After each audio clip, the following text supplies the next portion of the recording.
Obrigado, senadora. Queria agradecer o convite, participar desse debate, cumprimentar meus companheiros de mesa, a Courtney, a Mônica, o Dr. Francisco. Bom, quando a gente está falando de impacto da reforma tributária na saúde, nós estamos falando aqui de duas dimensões, eu acho. Uma são produtos e serviços de saúde que estão com alíquotas reduzidas. Então, os serviços de saúde ficaram com uma alíquota reduzida, que vai ser 40% da alíquota padrão, ou seja, uma redução de 60%. Medicamentos vão ter uma redução significativa de tributação dentro do escopo da reforma tributária. No projeto original enviado pelo governo para o Congresso, já havia uma redução em relação à situação atual. No projeto aprovado pela Câmara, a redução é ainda maior. Então, desse ponto de vista, tem também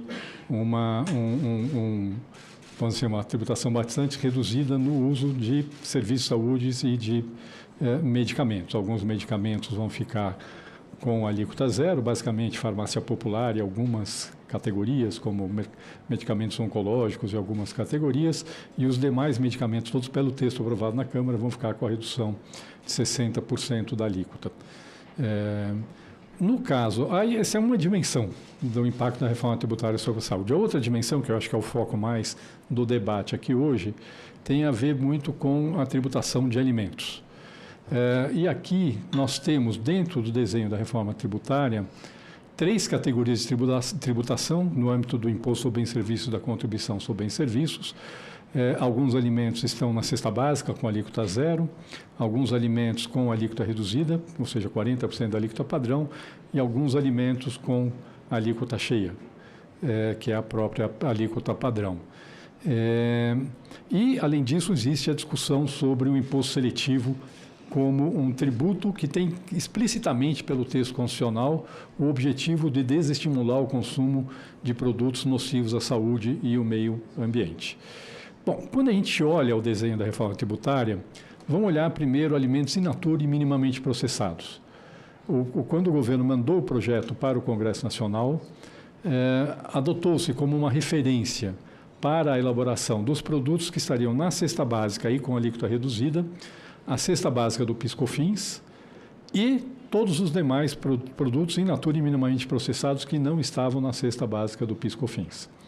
E tirando casos muito específicos de alimentos muito concentrados em pessoas de altíssima renda que acabaram indo para a alíquota cheia, tipo foie gras, esse tipo de coisa assim, os outros todos foram distribuídos. E nesta distribuição entre a alíquota zero e a alíquota reduzida, no projeto original, optou-se por adotar uma política um viés mais social, que foi, bom, primeiro, todos os produtos hortifrutigranjeiros, quer dizer, hortícolas, verduras, legumes, frutas e ovos, todos eles já estavam pela emenda constitucional na alíquota zero, e optou-se, no demais parte da cesta, de alocar aquilo que tinha o consumo mais concentrado nas famílias de baixa renda, mas dominantemente consumo de produtos in natura e minimamente processados dentro da alíquota zero. E aí foi construído um indicador que a gente pegou por faixa de renda, 2 faixas de renda, uma basicamente as famílias do cadastro único e outras demais famílias, e dividiu-se o valor do gasto com cada alimento sobre o gasto total com alimentos, nessas 2 categorias, e dividiu-se um pelo outro. Então, se você divide o das famílias mais pobres sobre o das famílias mais ricas, se o valor é maior que 1, significa que o consumo é mais concentrado em famílias de menor renda, se é menor que 1, é mais concentrado em famílias de alta renda. Na tramitação na Câmara dos Deputados, todos sabem, nesse desenho que foi feito, as carnes acabaram ficando na alíquota reduzida. Na tramitação na Câmara dos Deputados, uma mudança que foi adotada foi a inclusão das carnes na cesta básica, todas as carnes, basicamente, com pouquíssimas exceções, estariam dentro da cesta básica. Agora, o que eu acho importante é dizer que desde o começo, nessa preparação do projeto, e que em grosso modo foi mantido, os alimentos in natura e minimamente processados estão com a alíquota reduzida e o grosso deles está na alíquota zero. Eu acho que esse é um ponto importante. Já os alimentos ultraprocessados estão quase todos, não todos, mas quase todos na alíquota cheia. A principal exceção, se não me engano, é margarina. Tem alguma outra, mas a mais relevante é a margarina, que é um produto de consumo popular muito intenso e que acabou ficando na cesta básica, mas os demais alimentos ultraprocessados, quase todos estão na alíquota cheia. Então, nós estamos falando aqui de uma diferença de tributação que não é pequena. Nós estamos falando, a alíquota cheia, pelos cálculos do projeto enviado ao Congresso Nacional, 26,5%. A alíquota reduzida, 10,6%, a alíquota 0,0%. Então, nós estamos falando, em relação aos produtos que estão na alíquota zero, um diferencial de mais de 26% de tributação. Em relação aos produtos que estão na alíquota reduzida, um diferencial de 16% de tributação. Não é um diferencial pequeno. Então, de fato, já existe dentro do desenho, eu sei que existe uma demanda de inclusão dos alimentos ultraprocessados no imposto seletivo. Mas o que eu queria colocar é que o desenho que foi enviado para o Congresso já contempla uma diferenciação de tributação que não é pequena entre alimentos ultraprocessados, e uma boa parte dos processados que ficaram da alíquota cheia, e os alimentos in natura e minimamente processados que ficaram com alíquota, a maior parte deles na alíquota zero e alguns com alíquota reduzida. Então, já existe essa diferenciação, acho que é importante a gente entender isso dentro do desenho que foi colocado, chega inclusive no nível próximo do que a Courtney falou, né, que fez o estudo com 20%, no caso da cesta básica um pouco mais, no caso da alíquota reduzida um pouco menos, mas fica próximo disso.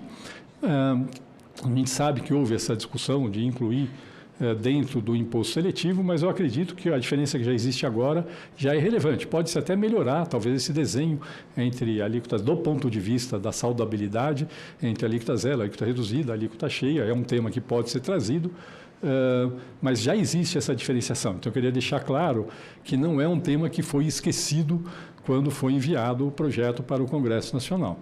E no imposto seletivo, aí sim, tem produtos claramente nocivos à saúde e meio ambiente, fumo, né, cigarros, estão no imposto seletivo. Inclusive, agora está tendo um processo de aumento na tributação de cigarros. Bebidas alcoólicas entraram na tributação do imposto seletivo e refrigerantes, que são uma das categorias de alimentos ultraprocessados, entraram dentro do imposto seletivo. Então, já tem produtos que estão no imposto seletivo, que esse sim tem uma tributação mais alta e são produtos claramente nocivos à saúde e ao meio ambiente. Quer dizer, óbvio, acho que vão ter o debate hoje, mas só querendo dizer que esse tema não foi desconsiderado dentro do desenho, não foi considerado na definição da distribuição dos alimentos nas várias categorias apenas a questão da saudabilidade, mas ela foi um dos parâmetros mais importantes considerados nesse desenho. Foram os critérios de saudabilidade e o critério de impacto distributivo também. Foram considerados os dois impactos dentro do desenho da reforma tributária. Então, acho que esse é um ponto importante. Além desse impacto, a reforma tributária, segundo vários estudos, inclusive do Banco Mundial, tem um impacto positivo do ponto de vista distributivo, que acho que é um ponto importante da gente entender, não só pela composição da distribuição dos produtos entre várias categorias de alíquotas, mas também pelo cashback, que, aliás, nós, o Ministério da Fazenda, do ponto de vista distributivo, consideramos um instrumento mais eficiente até do que alíquotas reduzidas e outros instrumentos, mas, na soma, tem um impacto distributivo do ponto de vista positivo e, obviamente, isso acaba tendo um impacto positivo na saúde em longo prazo, porque, certamente, para as famílias mais pobres, o poder de compra é, assim, um determinante da saúde dessas pessoas, sem dúvida nenhuma. Eu acho que é isso, acho que é muito importante esse debate, senadora, que está sendo feito aqui, mas apenas ressaltando que esse é um tema que não foi desconsiderado no desenho da reforma tributária. Pode falar, não foi o único tema considerado, mas foi um dos determinantes na escolha da distribuição dos alimentos entre as três categorias de tributação. Muito obrigado pelo convite e parabéns pela iniciativa.